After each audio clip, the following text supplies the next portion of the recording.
Hi hello வணக்கம். நான் உங்கள் ஜோ குட்டி. இன்றைக்கி நான் ஈவினிங் போல் மாவு வாங்கிட்டு வந்துட்டேங்க. பசங்க தூங்குறதால வாங்கிட்டு வந்ததுக்கப்புறமா கையோடய சட்னிக்கு வதக்கி வச்சுட்டேன். ஏன்னா அப்போ தான் பசங்க எந்திரிச்சா நம்ம அவங்களோட டைம் ஸ்பெண்ட் பண்ண முடியும்னு சொல்லிட்டு வதக்கி வச்சுட்டேங்க.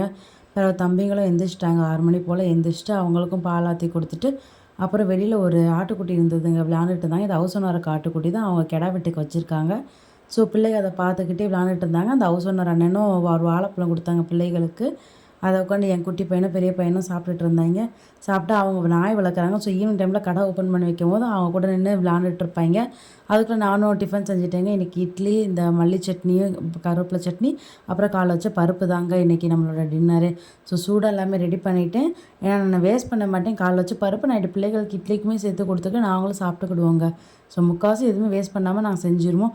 ஸோ கடைசியில் பிள்ளைகளுக்குமே சாப்பாடு இட்லி வச்சு சட்னி இந்த பருப்பு வச்சுட்டு தண்ணி எடுத்துகிட்டு சாப்பிட்டு தூங்கியாச்சுங்க. பிடிச்சிருந்தா வீடியோ லைக் பண்ணுங்கள்.